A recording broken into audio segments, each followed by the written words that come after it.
감사합니다. 이 시간 함께 보실 말씀은 미카서입니다. 미카서 7장 7절에서 9절까지 말씀을 보도록 하겠습니다. 미카서 7장 7절에서 9절까지입니다.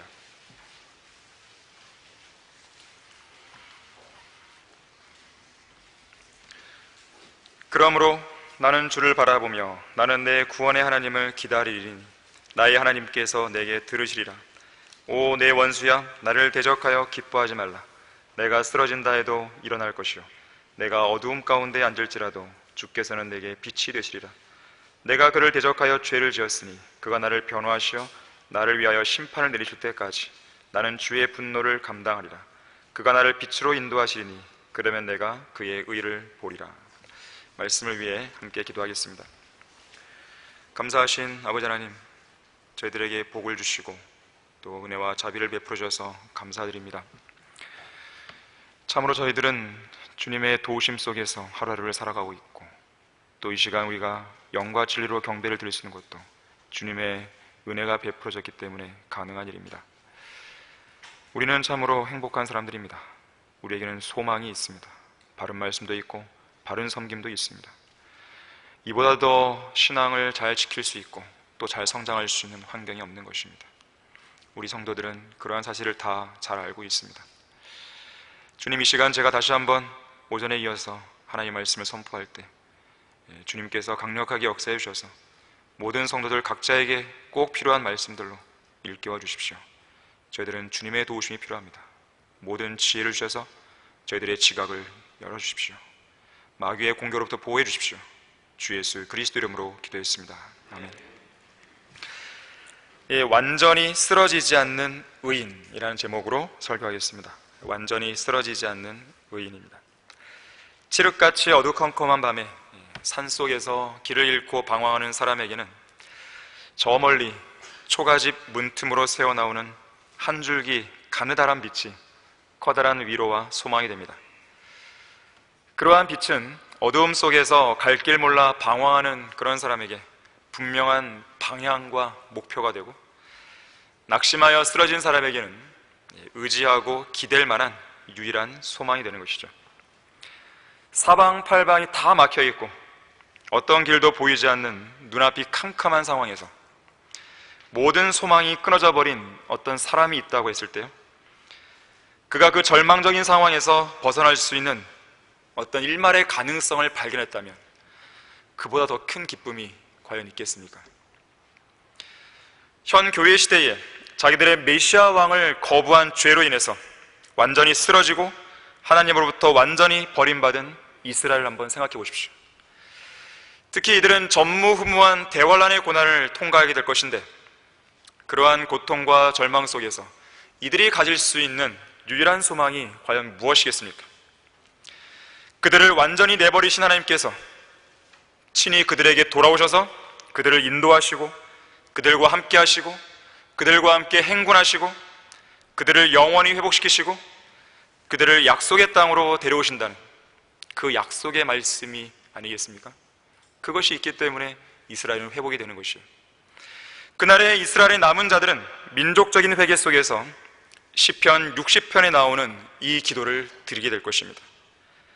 오 하나님이여, 주께서 우리를 내버리셨고 주께서 우리를 흩으셨으며 주께서 노하셨으나 오 우리에게로 다시 돌이키소서. 누가 나를 견고한 성읍으로 데려가며 누가 나를 에돔으로 인도할 것인가?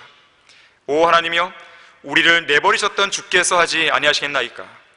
오 하나님이여, 우리의 군대와 함께 나가지 아니하셨던 주께서 하지 아니하시겠나이까? 고난에서 우리를 도우소서. 사람의 도움은 헛되나이다. 하나님을 통하여 우리가 용감히 행하리니 이는 그가 우리의 원수들을 짓밟으실 분이시미로다. 성경은 인류의 역사를 주관하시는 전능하신 하나님께서 만군의 주의 열성으로 이스라엘을 다시 회복시킬 것이고, 만군의 그 주의 열성으로 이 땅에 공의와 정의로 다스리는 영원한 왕국을 세우실 것이라고 말씀하고 있습니다. 이제 주님께서는 반드시 그리고 속히 그 약속을 이행하시기 위해 하늘에 있는 자신의 처소에서 일어나실 것이에요.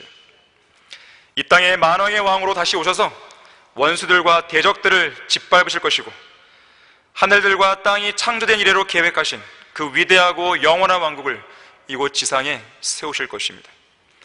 오 너희 문들아, 너희 머리를 들라. 너희 영원한 문들아, 너희는 들어올려질지라. 그리하면 영광의 왕께서 들어오시리라. 이 영광의 왕이 누구신가? 강하고 능력 있으신 주시며 전쟁의 능력 있으신 주시로다. 오 너희 문들아, 너희 머리를 들라. 너희 영원한 문들아, 그것들을 들라. 그리하면 영광의 왕께서 들어오시리라. 이 영광의 왕이 누구신가? 만군의 주시니 그는 영광의 왕이시로다. 셀라 그랬어요. 자, 이러한 소망이 있기 때문에 인내로 믿음을 끝까지 지켜낸 환란 시대의 이스라엘의 남은 자들은 그 극심한 고난 속에서도 이렇게 담대하게 외칠 것입니다. 오 내 원수야, 나를 대적하여 기뻐하지 말라. 내가 쓰러진다 해도 일어날 것이요, 내가 어두움 가운데 앉을지라도 주께서는 내게 빛이 되시리라. 예수 그리스도께서 다시 오신다는 그 재림의 약속은 우리 성경대로 믿는 모든 그리스도인들의 간절한 소망이기도 하죠. 그래서 우리는 그러한 소망 속에서 그 약속을 굳게 붙잡고 있는 가운데 주님과 진리를 위해 받는 극심한 고난을 우리는 거뜬히 견뎌내는 것이에요. 우리를 사방에서 압박하고 공격하고 쓰러뜨리고 좌절시키고 낙담시키려 하는 사탄의 세력들과 싸우는 그 치열한 영적 전장에서 우리 역시 이스라엘처럼 이렇게 외칠 것입니다. 오 내 원수야, 나를 대적하여 기뻐하지 말라. 내가 쓰러진다 해도 일어날 것이요, 내가 어두움 가운데 앉을지라도 주께서는 내게 빛이 되시리라. 더 나아가서는요, 우리는 이런 고백도 합니다. 우리의 마지막 원수인 사망을 향해서 이렇게 외치는 거예요. 오 사망아, 너의 쏘는 것이 어디 있느냐? 오 음부야, 너의 승리가 어디 있느냐? 사망에 쏘는 것은 죄요, 죄의 능력은 율법이라.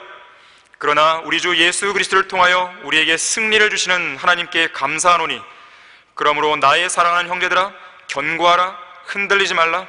항상 주의를 넘치게 하라. 이는 너희의 수고가 주 안에서 헛되지 아니한 줄을 너희가 알미니라 그랬어요. 이것이 우리의 고백입니다. 성경대로 믿는 그리스도인이 아니고서 어떻게 이런 고백을 할 수 있겠어요? 못하는 것입니다. 그리스도인들은 그리스도의 은혜 안에서 이미 승리한 사람들입니다. 또한 미래에도 그 승리의 영광을 실제로 누릴 사람들이에요. 이처럼 그 위대한 승리가 우리에게 이미 주어졌고 또 약속되어 있기 때문에 우리가 설령 쓰러지고 넘어져도 다시 일어날 수가 있는 것입니다. 그래서 성경은 완전히 쓰러지지 않는 그 의인에 대해서 이렇게 말씀하고 있어요. 우리가 두 개의 본문을 찾아볼 텐데요, 시편 37편 23절과 24절을 먼저 보겠습니다. 시편 37편 23절과 24절입니다.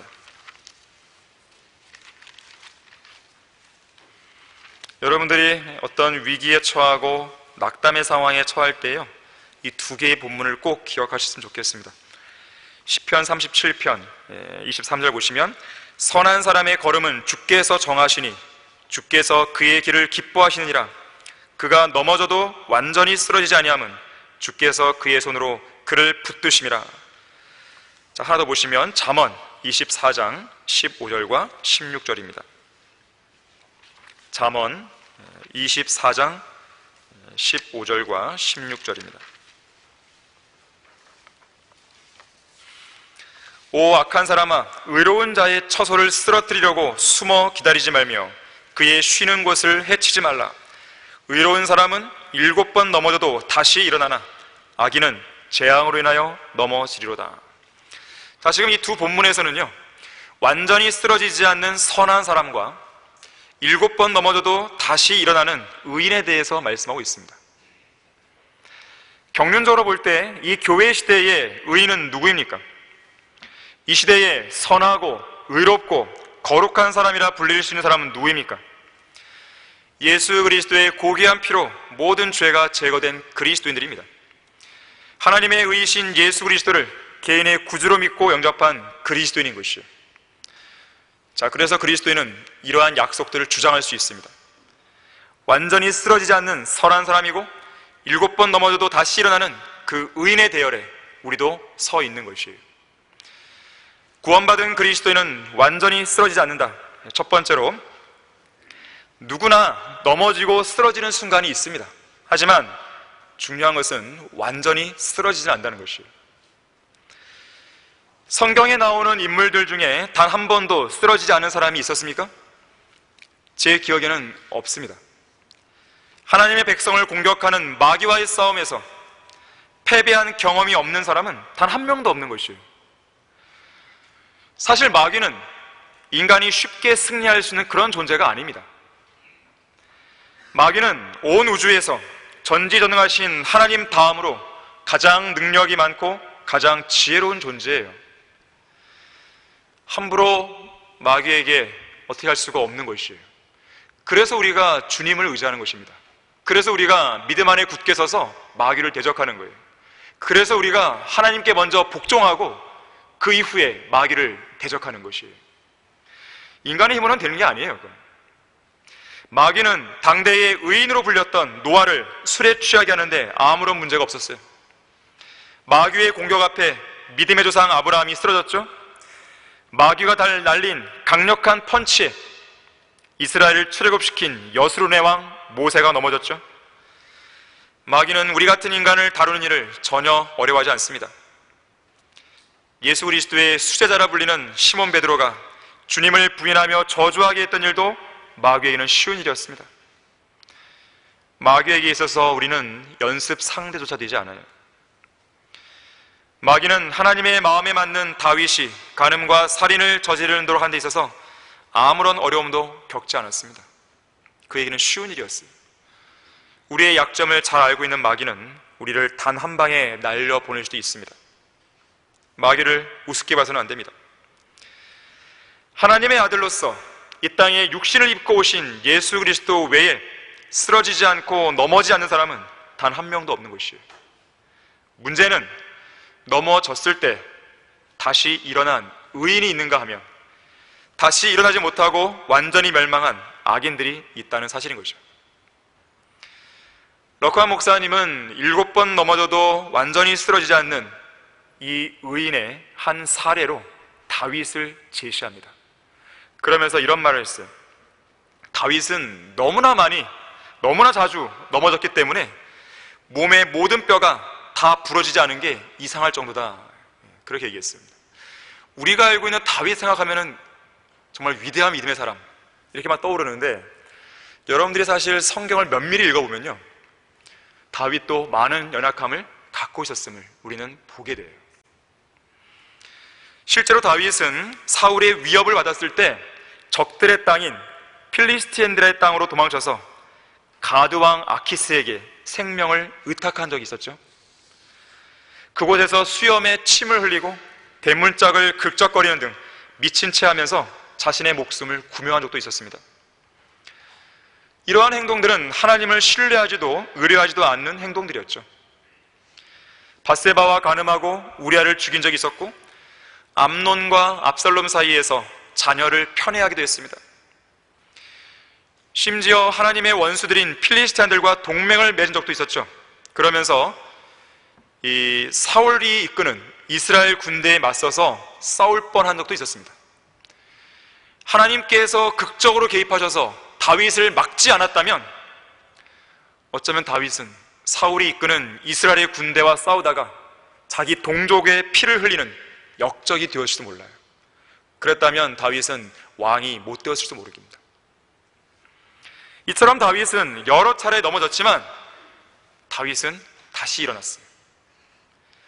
반면에 의인인 다윗과 대조되는 악인이 있습니다. 바로 사울이죠.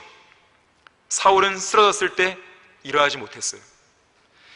하나님께서는 사울에게서 자비를 빼앗으셨고 그분 앞에서 사울을 제거해 버리셨습니다. 사울은 재앙으로 인해서 완전히 넘어져 버린 악인이었어요. 그런데 한번 생각해 보십시오. 여러분들이 성경을 면밀히 읽으시면서 다윗과 사울의 생애를 한번 비교해 보세요. 엄밀히 말하면 사울이 범한 죄들과 다윗이 저지른 죄들을 나란히 놓고 비교해 보면 누가 악인이고 누가 의인인지 구별하기가 어려울 때가 있습니다. 이름만 딱 지워버리고 그들이 범한 죄들만 딱 놓고 비교해 보세요. 똑같은 것 같아요. 사울은 거짓말하고 제사장의 직분을 강탈하고 살인하고 자살로 생을 마감하긴 했지만 다윗처럼 간음했다는 내용 없잖아요. 다윗처럼 하나님의 원수들인 필리스티안들에게 자신의 몸을 의탁했다는 내용 없잖아요. 하지만 다윗과 사울 사이에는 분명한 차이가 있었어요. 뭔지 아십니까? 다윗은 비록 자신이 자주 쓰러지고 넘어지는 순간이 있었다 해도 그때마다 회개하고 하나님을 신뢰한 반면에 사울은 그렇게 안 했어요. 다윗은 자신의 죄가 드러나고 책망을 받았을 때 즉시로 무릎 꿇고 회개했지만 사울은 오히려 변명하고 자기를 정당화했습니다. 그 결과 하나님께서는 다윗에게는 다윗의 확실한 자비를 약속하셨어요. 하지만 사울에게는 자비를 빼앗으시고 자비가 떠나버리게 하셨습니다. 이 시대의 의인들인 그리스도인 역시 마찬가지예요. 세상 죄인들이 범한 죄들과 구원받은 우리가 저지른 죄들을 나란히 놓고 비교해보면 누가 구원받지 않은 죄인인지 누가 구원받은 의인인지 분간이 어려울 때가 있습니다. 냉정히 여러분 자신을 돌아보세요. 하지만 그런 자들과 우리 사이에는 분명한 차이가 있습니다. 우리는 예수 그리스도를 구주로 믿고 영접했고 그들은 거부했다는 점이에요. 우리는 예수 그리스도의 보혈로 죄가 제거되었지만 그들에게는 여전히 죄가 남아있다는 것입니다. 우리는 그리스도 안에 있는 하나님의 자녀들이지만 그들은 마귀의 속박 안에 사로잡힌 진노의 자녀들이죠. 우리는 죽음을 두려워하지 않지만 그들은 죽음을 두려워하여 종노릇하고 있는 죄의 노예들입니다. 우리는 구원받은 죄인들이고 그들은 구원받지 않은 죄인들인 거예요. 우리에게는 구원이 영원히 보장되어 있지만 그들에게는 영원한 불못이 예비되어 있습니다. 우리는 쓰러져도 완전히 쓰러지지 않는 의인들이지만 그들은 재앙으로 인해서 완전히 쓰러지는 악인들인 것이죠. 우리에게는 예수 그리스도를 통한 확실한 자비가 보장되어 있지만 아무런 보장이 없는 그들에게는 언제라도 하나님의 자비가 떠날 준비를 하고 있는 것이죠. 그 누구보다도 담대하고 용감한 군대대장 여호수아도 쓰러진 적이 있었습니다. 아이성 제1차 전투에서 패배했을 때 여호수아는 낙심했어요. 좌절했습니다. 하나님께서 그들과 함께 진군하지 않으시고 그들을 돕지 않았다는 그 사실에 대해서 매우 비통해하면서 하나님께 울부짖은 적이 있었어요. 그때 하나님께서는 여호수아에게 알려주셨어요. 왜 너희들이 패배했는지, 왜 너희들이 이렇게 비통해할 수밖에 없는지 그 근본적인 이유를 알려주셨어요. 왜 너희들이 쓰러질 수밖에 없었는지 그거를 알려주셨습니다. 우리 다 같이 여호수아 7장 10절에서 12절 한번 보겠습니다.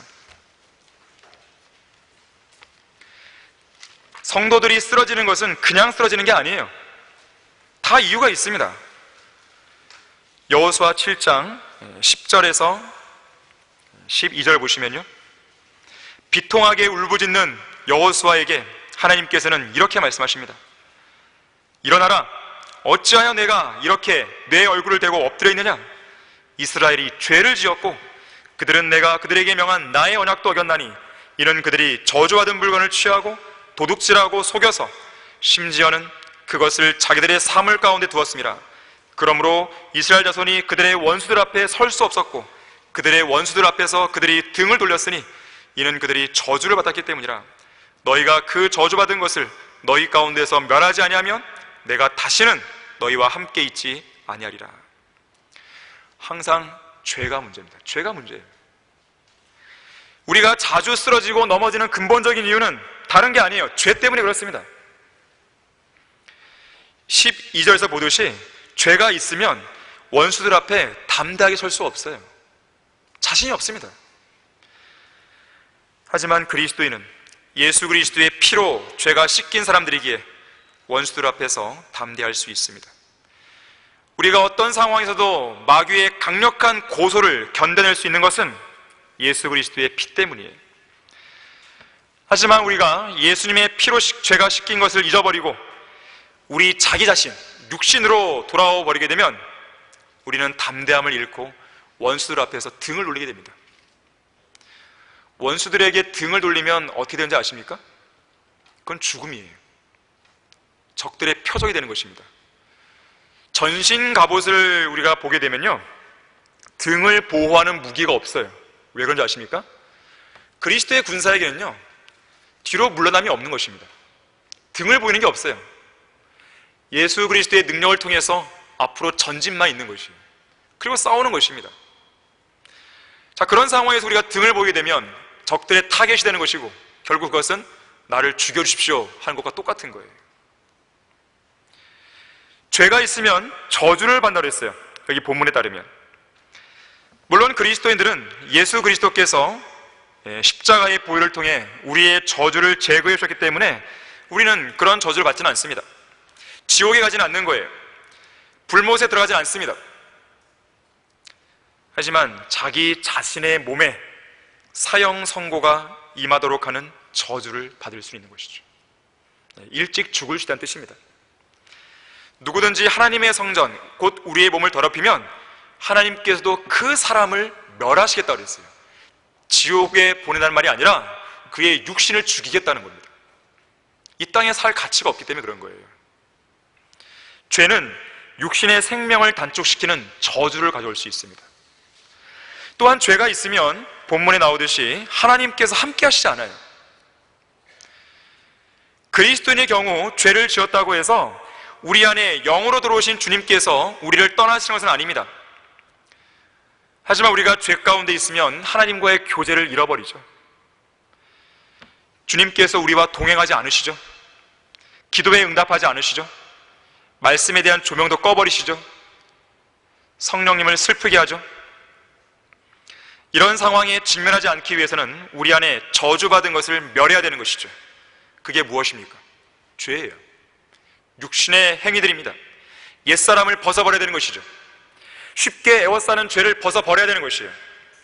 죄를 가볍게 여기서는 안 됩니다. 그러한 모든 죄들을 예수 그리스도의 보혈의 능력으로 다 떨쳐버렸을 때 우리는 다시 일어날 수 있는 것이에요. 다시 싸울 수 있고 주님을 위해 다시 섬길 수가 있는 것입니다. 죄가 문제예요. 구원받은 그리스도인은 완전히 쓰러지지 않습니다. 두 번째로, 그리스도인의 인생에는 그리스도인의 가능성이라는 원리가 작동하고 있습니다. 어떤 사람도 말했듯이 전능하신 하나님의 역사하심만 있다면 그 그리스도인은 한 편의 설교를 통해서 인생이 완전히 바뀝니다. 그뿐만 아니라 성경 말씀 한 구절, 찬송가 가사 한 줄, 성경적인 권면 한마디를 통해서도요, 그의 인생이 확 바뀌어버리는 것이죠. 문제는 하나님께서 역사하시는가 하지 않는가죠. 한때 저는 아주 오래전 이야기입니다. 영적인 문제로 좀처럼 끝이 보이지 않는 어둡고 긴 터널에서 헤어나오지 못한 채 여러 날을 방황했던 적이 있었습니다. 겉으로는 아무런 문제없는 정상적인 그리스도인처럼 보였지만 속으로는 심각한 영적인 병을 앓고 있었던 것이죠. 그 영적인 문제라는 것은 죄와의 처절한 싸움이었습니다. 어떤 죄이든지 그리스도인이 한번 그 죄의 유혹과 덫에 걸려들게 되면 마귀는 그 순간부터 매우 강력한 기세로 아주 끈질기고 집요하게 그 성도를 붙들고 늘어지고 가만 놔두질 않습니다. 그래서 때로는 죄와 맞서 싸우되 피 흘리기까지 대항해야 하는 경우가 있는 거예요. 죄라고 하는 것은 초전에 박살내고 잘라내 버려야 하는 것입니다. 그렇게 단호하게 대처하지 못하면 결국 잘못 발을 담가서 죄에 연루되게 돼요. 죄에 깊숙이 연루되면 그 죄의 덫에서 빠져나오는데 2배, 3배, 아니 그 이상의 힘과 노력을 쏟아부어야 됩니다. 어느 정도 시간이 지나고 회복될 기미가 보일 무렵 이제는 그 죄에서 발을 뺄 수 있겠구나 하는 생각이 들 때쯤이면 빠져나가려는 그 성도의 발목을 전보다 더 강력한 힘으로 잡아당기는 마귀의 힘을 감지하게 되는 것이 바로 이 싸움의 실체예요. 그때부터는 죄와의 처절한 싸움이 시작됩니다. 사실 이건 싸움이라고 할 수도 없어요. 원래 싸움은 쌍방간에 치고받는 거잖아요. 근데 이 처절한 싸움은 마귀에게 일방적으로 당하는 일입니다. 죄를 짓고 자백하고 또 죄를 짓고 자백하고 또다시 죄를 짓고 자백하고, 이런 것을 제대로 된 영적 싸움이라고 말할 수 있겠습니까? 이것은 적들의 공격에 일방적으로 당하는 것이고, 말 그대로 그 당사자는 어떻게 해서든지 빠져나가 보겠다는 처절한 몸부림밖에 안 되는 거예요. 한번 늪에 빠진 사람은 밖으로 빠져나오려고 발버둥 치면 칠수록 오히려 늪 속으로 더 깊게, 더 빨리 빨려 들어가는 것을 경험하게 됩니다. 한번 덫에 걸린 짐승도 덫에서 헤어나오기 위해 몸을 움직이며 움직일수록 그 덫에 날카로운 칼날이 몸통을 더 깊숙이 찌르고 조여오는 것을 느끼게 됩니다. 마귀는 자신의 덫에 걸린 짐승을 결코 가만 놔두지 않아요. 거미가 거미줄에 걸린 자신의 먹잇감을 자신의 몸에서 뽑아내는 거미줄로 더 단단하게 동여매듯이, 사탄도 죄의 덫에 걸린 성도를 꼼짝 못하게 만드는 것이죠. 그런 상황에 직면한 성도는 어떻게 싸워야 하는지, 어떻게 여기에서 빠져나가야 하는지도 모른 채 일어날 힘과 싸울 힘마저 다 잃은 상황에서 마귀의 종노릇하며 이리저리 끌려다니게 됩니다. 이런 현실에 대해 성경은 이렇게 말합니다. 그들에게 자유를 약속하나 자기들 자신은 타락의 종들이니 누구든지 정복을 당하면 그는 정복한 자의 종이 되는 것이라. 저 역시 그러한 처절한 상황들을 12년 동안 보낸 끝에 언젠가 주일 예배 설교 중에 선포되었던 한마디의 말을 통해 오랜 방황을 끝낼 만한 한 줄기 소망을 가진 적이 있었습니다. 그것이 바로 그리스도인의 가능성이란 말이었어요. 이 강단에서 이소 목사님이 어느 날 설교했던 적이 있었어요. 그리스도인의 가능성이란 이런 겁니다. 거듭난 그리스도인이 하나님의 뜻에서 벗어나 세상과 타협하고 세상 정욕을 따라 죄악 속에 살면서 죄의 종 노릇하며 그렇게 살아가다가 주님께서 흘리신 보혈을 의지하여 돌이키기만 하면 주님과의 교제를 다시 회복하고 다시 정상적인 그리스도인의 생활을 영위할 수 있다는 그런 가능성이에요. 이것은 언제 어느 때라도 열려있는 것입니다. 그리스도인의 생명이 붙어있는 한 그 가능성은 항상 열려있는 거예요. 그리스도인의 가능성을 지지해주는 강력한 기반이 있습니다. 예수 그리스도의 피예요. 이 시대의 의인인 성도들이 쓰러져도 완전히 쓰러지지 않고 다시 일어날 수 있는 것은 예수 그리스도의 보혈 때문입니다. 그 보혈이 우리가 걸어가고 있는 그 길 앞에 이미 다 뿌려진 것이에요.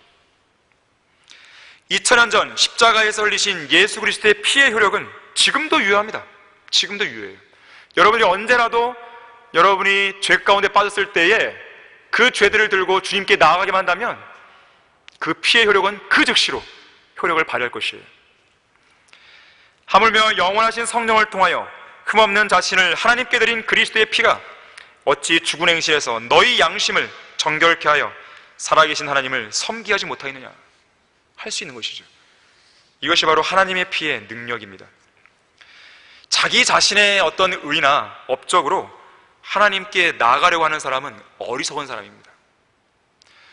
여러분 결코 여러분의 어떤 죄에 대해서, 잘못에 대해서요, 보상 심리를 통해 하나님 앞에 여러분의 의를 내세우지 마세요.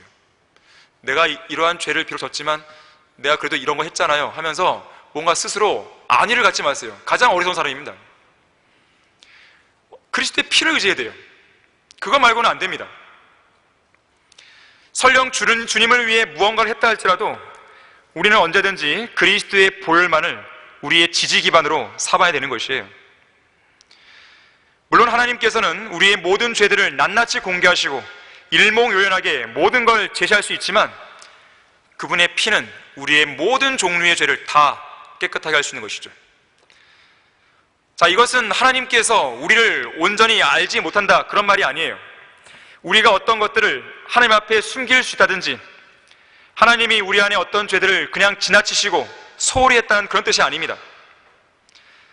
다만 그 피가 우리의 모든 죄를 씻었기 때문에 하나님께서는 오직 그것을 근거로 우리를 받아주신다는 의미인 거예요. 사탄은 그래서 우리를 고소할 수 없습니다. 하나님께서 택하신 자들에게 누가 혐의를 씌우리요? 의롭다 하시는 분은 하나님이시니라. 누가 정죄하리요? 죽었다가 다시 살아나신 분은 그리스도시라. 그분은 또한 하나님의 오른편에 계셔서 우리를 위하여 중보하시느니라 그랬어요. 여러분이 사탄에게 응수할 때는 예수 그리스도의 보혈을 통해 응수해야 됩니다. 그걸로 맞받아쳐야 됩니다. 워치만 니가 이런 말을 했습니다. 우리의 구원은 온전히 예수 그리스도를 바라보고 어린 양의 피가 각종 죄들로 조성된 상황에 대해 응수하신 그 사실에 기초하고 있다. 이것이 바로 우리가 마땅히 서 있어야 할 든든한 기초이다. 절대로 우리의 선한 행실로 사탄에게 응수하지 말고 항상 보혈로 응수하라. 물론 우리는 죄 있는 인간들이다. 그러나 하나님을 찬양하자. 이 피가 우리의 모든 죄를 깨끗하게 하셨다. 하나님께서는 이 피를 보셨고 그분의 아들께서는 이 피를 통해 사탄의 고소에 대해 응답하셨기 때문에 사탄에게는 더 이상 우리를 공격할 근거가 없다. 오직 이 피를 신뢰하고 그 안에 거하는 성도만이 사탄의 고소를 멈추게 하고 사탄을 도망치게 할 수 있다. 이러한 경험은 주님 오실 날까지 계속되어야 한다. 만약 우리가 하나님께서 보시는 대로 그분의 사랑하는 아들이신 예수 그리스도의 보혈이 지니는 가치를 제대로 깨달을 수만 있다면 우리는 지금보다 더 풍성한 자유와 해방감을 누릴 수 있을 것이다 그랬어요. 정말 중요한 말이에요. 언제 어디서도 예수 그리스도의 보혈을 의지하라는 뜻입니다. 그것이 없이는요 우리는 용기를 얻을 수가 없어요. 담대함도 가질 수 없습니다. 늘 우리는 패배예요. 하지만 그리스도의 피만 있다고 한다면, 그 피만 의지한다면 우리는 언제나 승리자인 것이죠. 죽음을 기억하라는 라틴어 메멘토 모리라는 말이 있습니다. 죽음을 기억하라. 17세기 바로크 시대 사람들이 자주 외쳤던 말이에요. 그들은 덧없는 인생과 필연적인 죽음을 항상 인식하며 살았다고 합니다. 그래서 죽음은 장르를 불문하고 이 바로크 문학 전반에 걸쳐 나타나는 보편적인 주제였다 그래요. 심지어 당시에는 죽은 자의 머리, 사람의 해골, 그것을 갉아먹는 벌레들, 이런 죽음의 이미지들이 사람들의 일상생활의 일부가 되기까지 했습니다. 그만큼 늘 죽음을 인식했다 그래요. 이 바로크 사조가 생겨나기 시작했던 16세기 후반에 활동한 몽테뉴는 이렇게 말한 적이 있습니다.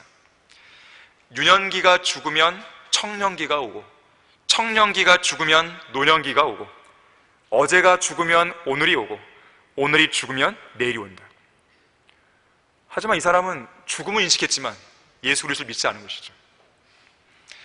다시 말하자면 이것은 인생은 죽음의 연속이라는 뜻이에요. 항상 죽음은 모든 인간을 호시탐탐 노리고 있다는 뜻입니다. 어떤 사람이든지 태어나는 순간 죽어가는 거죠. 죽음으로부터 자유롭지 못한 거죠. 평생을 죽음의 노예로 속박되어 살아가는 것이죠. 성경은 그 이유에 대해 이렇게 말합니다. 사망에 쏘는 것은 죄다. 모든 사람이 죄를 지었다. 죄의 삭은 사망이다. 이 세 가지 표현으로 그 답을 주고 있는 거예요. 자, 죽음을 애써 의식하려 하지 않는 사람들이 있는데 그건 어리석은 사람이에요. 하지만 죽음을 의식하며 산다고 해도 이 몽테뉴처럼 죽음의 문제를 해결하지 않고 사는 건 역시 멍청한 짓입니다. 죽음을 기억하고자 한다면 인류를 죽음의 노예에서 놓아주시기 위해 십자가에서 피 흘려 죽으신 예수님의 죽음을 먼저 기억해야 되는 것이죠. 그것을 기억하고 믿으면 영원히 사는 것이죠. 하지만 예수 그리스도의 피를 기억하는 것은 구원받을 때만 필요한 게 아니에요. 지금도 필요한 겁니다. 지금도 우리가 죄 가운데 빠졌을 때도 그렇고, 주님을 섬길 때도 그렇고, 영적 전쟁을 치를 때도 그렇고, 고난을 받을 때도 그렇고, 아니면 우리의 삶이 평화할 때 마찬가지예요. 언제 어디서든지 십자가에서 죽으신 예수 그리스도의 피를 기억하는 거예요. 우리는 그런 의미에서 죽음을 기억하라는 것이 의미가 있는 것입니다. 구원받은 그리스도인은 완전히 쓰러지지 않습니다. 세 번째로, 하나님께서 그리스도의 피로 구속받은 우리를 절대로 단념하거나 포기하지 않으시기 때문에 그래요. 그래서 우리는 그 약속 때문에 쓰러져도 일어날 수 있습니다. 대부분의 그리스도인이 넘어졌을 때 잘 일어나지 못하고 쉽게 낙담하는 이유가 무엇인지 아십니까? 자기 스스로 체념했기 때문에 그래요. 자기 스스로 포기하고 단념했기 때문에 그런 것입니다. 하나님께서 그 성도를 버리신 게 아니에요. 도와주지 않는 게 아닙니다. 자기 스스로 하나님의 도움을 거절하고 포기해버린 거예요. 그래서 그 성도가 잘 못 일어나는 것입니다. 내 앞에 가시는 분은 주시니라. 그분께서 너와 함께 하실 것이요 그분께서는 너를 단념하지도 않으시고 너를 버리지도 아니하시리니 두려워하지 말고 낙담하지도 말라라고 약속해 주고 계시는 것이죠. 이 약속과 선언을 그 누구도 취소할 수 없습니다. 자, 이처럼 그리스도인의 가능성이라고 하는 것은 하나님께서 그리스도인을 포기하지 않으신다는 사실에서 시작됩니다. 주님께서는 내가 너를 떠나지 아니하고 너를 버리지 않겠다 하셨어요. 사실 죄로 인해 진작 죽었어야 했고 버림받았어야 할 우리가 지금까지 살아있는 이유가 무엇입니까? 우리를 포기하지 않으시는, 단념하지 않으시는 하나님의 열심 때문에 그런 겁니다. 주님께서는 그리스도의 보혈을 통해서 구원받은 성도들을 하늘나라로 인도하시기까지 끝까지 지켜주겠다고 위대한 약속을 주셨어요. 구원받은 그리스도인은 버림받은 사람들이 아닙니다. 왜 그런지 아십니까? 우리를 대신해서 이미 예수님이 버림받은 적이 있기 때문에 그런 거예요. 나의 하나님, 나의 하나님, 어찌하여 나를 버리셨나이까? 주님께서 우리를 대신해서 버림받으신 거예요. 우리를 대신해서 버림받으신 예수 그리스도를 우리가 믿었더니 우리는 더 이상 버림받은 사람이 될 필요가 없는 거죠. 그분께서 너희를 끝까지 확고하게 지키시어 우리 주 예수 그리스도 날에 책망할 것이 없게 하시리라 그랬어요. 그리스도인 한 사람 한 사람을 결코 포기하지 않으시고 단념하지 않는다는 것을 우리는 기억해야 돼요. 하나님께서 포기하지 않는데 왜 우리가 먼저 포기해야 돼요? 그럼 말이 안 됩니다. 히브리서 11장에는 많은 믿음의 영웅들이 나오죠. 이들은 믿음으로 좋은 평판을 얻은 사람들입니다. 하지만 그들의 생애를 보면 모두가 다 항상 믿음으로 충만했다든지 실패한 적이 없다든지 실수한 적이 없다든지 그런 사람들이 아니에요. 우리처럼 연약함이 있는 사람들이에요. 실수도 있었고 또 그들은 우리처럼 죄를 짓기도 했습니다.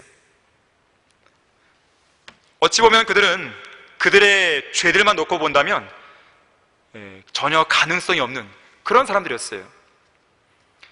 하지만 히브리서 11장은 그들의 실패를 다루지 않습니다. 그런 실패의 내용이 안 나와요. 의도적인 것입니다. 신약에서는 기본적으로 예수 그리스도의 보혈을 통한 은혜의 법칙이 작용하고 있기 때문에 그들의 죄는 감추어지고 오직 그들의 위대한 믿음만을 하나님께서는 부각시키는 거예요.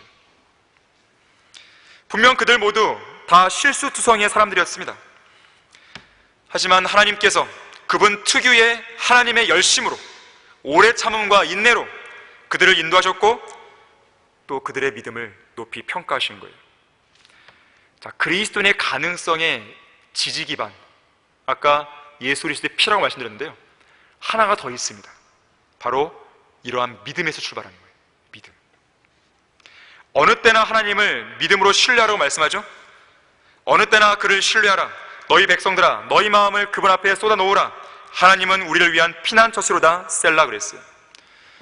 여러분이 쓰러진 자리에서 일어나길 원한다면 여러분을 단념하지도 않고 포기하지도 않는다고 약속하신 그 말씀을 믿으셔야 돼요.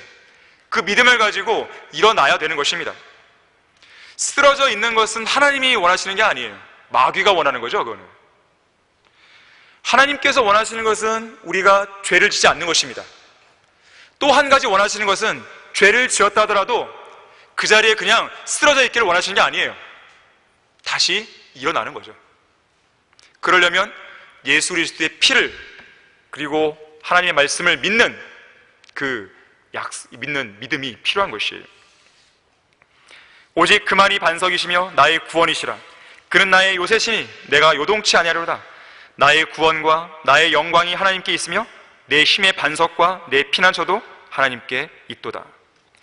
믿음이에요, 믿음. 우리는 최소한 믿음의 자존심만큼은 지켜내야 됩니다. 최소한의 믿음이 있어야 돼요.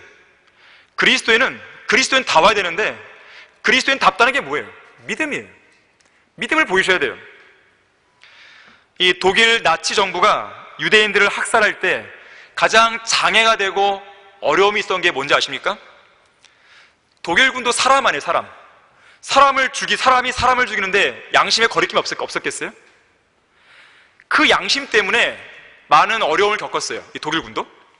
그래서 이 나치 정부는 그러한 양심을 무디게 만들기 위해서요, 유대인 수용소에다가 화장실을 하나만 설치했다 그래요. 그리고 화장실에 가는 시간을 하루에 10분씩 2번만 줬다 그럽니다. 그래서 유대인들은 고통에 시달리다가 제대로 배변을 할 수 없다 보니까 그들의 밥그릇에 배변을 하기 시작했다 그럽니다. 또한 목욕물은커녕 세숫물조차 주지 않았다 그래요. 그래서 짐승처럼 보이는 유대인들을 독일군은 아무런 죄책감 없이, 양심에 거리낌 없이 죽일 수 있었다 그럽니다. 하지만 유대인들은 그들의 식기에다가 배변을 하면서도 새벽에 배급되는 한 컵의 물, 딱 한 번, 그날 딱 한 컵의 물만 이제 주어지는데, 이 한 컵의 물을 딱 받아서요, 반 컵만 마시고 나머지 반 컵으로는 양치질과 세수도 하고 온몸을 닦아야 한다고 그래요. 무척 비위생적이죠.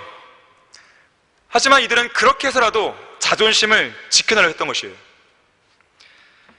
이 홀로코스트 기록에 따르면 삶을 포기했던 사람은 짐승처럼 죽어갔지만 반 컵의 물로 세수를 하고 몸을 닦아내면서 자존심을 지켰던 유대인들은 당당하게 살아남았다 그래요.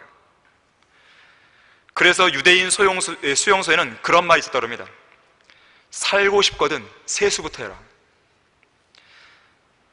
자, 그리스도인, 어떠한 좌절과 낙심되는 상황일지라도 끝까지 포기하지 않고 최소한의 믿음의 자존심만큼은 지킬 수 있어야 돼요. 다른 건 다 포기해도요, 믿음은 포기하면 안 돼요. 믿음만큼은 지켜야 됩니다. 말씀을 붙들 수 있는 최소한의 믿음만 있다면 그 사람은 가능성이 있어요.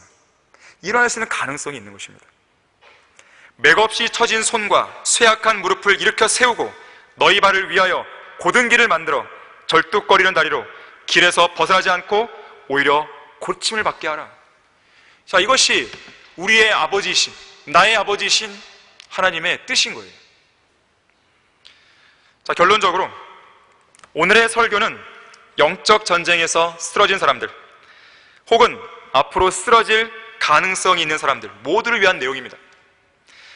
또한 누구든지 쓰러질 수 있는 위험에 놓여 있기에 영적 전쟁에서 패배하여 쓰러졌을 때 어떻게 하면 다시 일어날 수 있는가, 그 방법에 대한 내용이었어요. 이 야구 경기에서는 투수에게 승률이 몇 %인가 중요하죠. 왜 그렇습니까? 항상 이기는 게 아니기 때문에 그래요. 그리스도도 마찬가지예요. 우리도 이기는 날이 있고 패배하는 날이 있습니다. 하지만 패배했을 때 완전히 주저앉지 않고 다시 일어나기 위해서는 그리스도인의 가능성에 관한 이 진리를 배울 필요가 있습니다. 여러분들이 지금까지 어떤 삶을 살아왔는지 그건 중요하지 않습니다.